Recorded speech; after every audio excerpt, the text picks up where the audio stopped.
Ambition and ignorance are the two driving points that make us do incredible things. King Raghvan Kai of the 6th pre-millennium, that is 6000 years prior to Common Era, was like that. Many years prior to the Common Era, Kai Kingdom was very advanced in the field of physics, chemistry, biology, etc. One of the subjects they fell short was in astronomy. Under the leadership of Raghvan Kai, they had mastered the terrestrial skills, but they still lacked the knowledge of the heavens. I call the sky heavens because that's what they used to believe. In those times, the common belief was that the sky is a ceiling with holes cut out to let the light from heaven fall on the land of mortals. The biggest hole was the sun, followed by moon, and then other tiny planets in the sky. Raghvan lost his mother the time he was born. His father used to say that she went to the heaven. He actually believed that. So, when Raghvan started making new inventions, he did this with intention to take him to the heavens, to meet his mother. There was a phase in Raghvan's scientific life when he was excited to learn about genetic manipulation. Raghvan and his team of mad scientists had found a way to manipulate the DNA to produce enhanced individuals, those capable of doing incredible feats. This was theory at first, as they produced many beings that were a failure. They were stronger than humans, but they started lacking the intelligence of a human. It took a long time to make a deadly combination, which eventually became a success in form of a baby boy called Bigul. Bigul was a cute little kid with slight ape-like features, but with incredible strength. He grew old very fast, and with age, he started developing his true abilities, one of which was the ability to fly.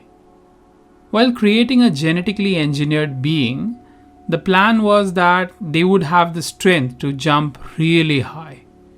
Using that ability, the person will jump high enough to reach the heavens, see what's there, and report back. When they saw this kid Bigul exceeding their expectations, they wanted to carry out that test early. They didn't want him to grow fully into an adult because, in theory, they believed that he will lose his powers by then. While most scientists agreed, one of them, a woman named Anuja, disagreed. "He's just a kid," she argued.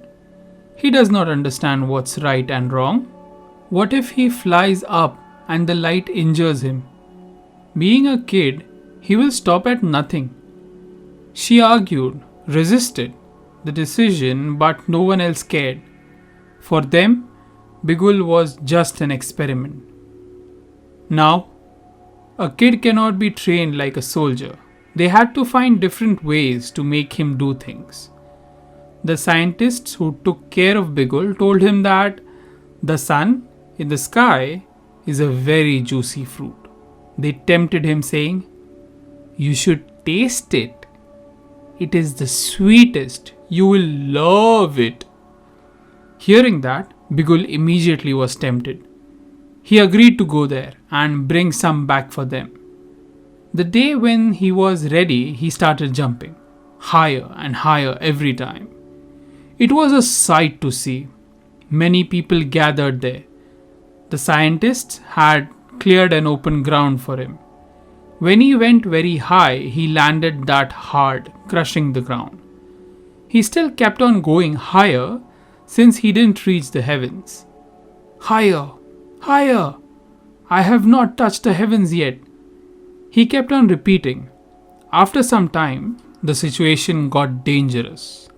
Every time he landed, bigger crater was created in that spot. Scared of losing life, people went away.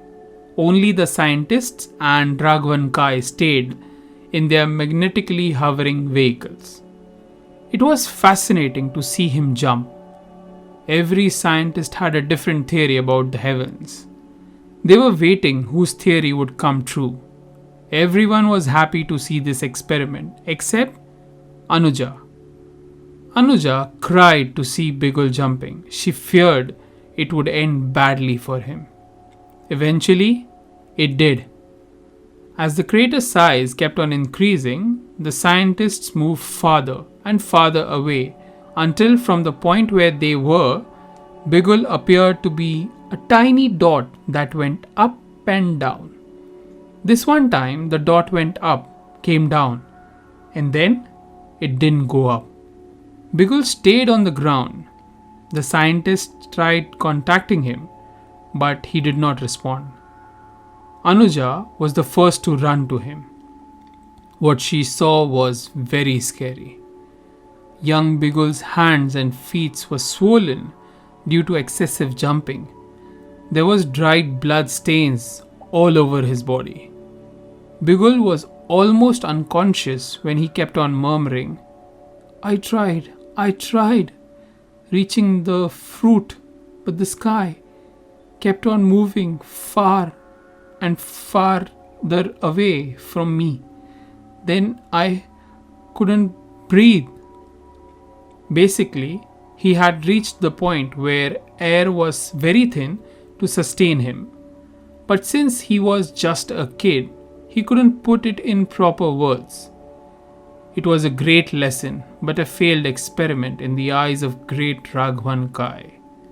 All the scientists left him to die except Anuja. She took him to medical care and let him heal.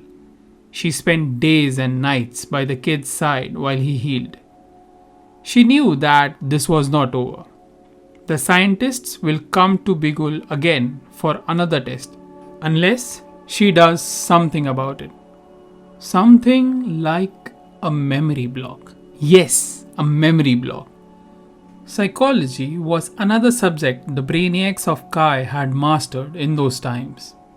They were capable of using this knowledge to manipulate people's thoughts. This was particularly helpful to convince people to willingly volunteer for deadly science experiments. For the first time, this knowledge was to be put in good use. When Bigul started becoming conscious, this memory block procedure was conducted on him, so that Bigul will forget how to trigger this power of flight. It worked. When Bigul was fully healed, he was unable to fly anymore. When the scientists realized that, they let him free to live the rest of his life, like any normal child.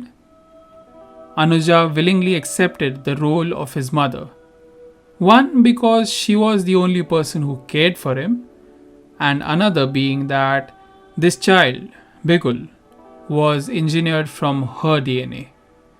The only question that bothered her was this: if in future there comes a need for Bigul to fly again, should I let him have this power? Fortunately, she didn't have to answer it right away.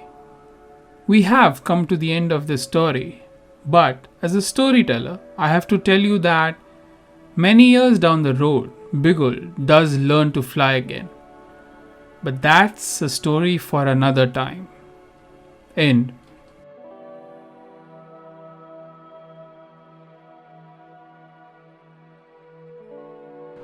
Please like and subscribe to this channel and comment your thoughts about this story. Also, if you like my storytelling style, then you can hire my services via Fiverr or support this channel via Patreon.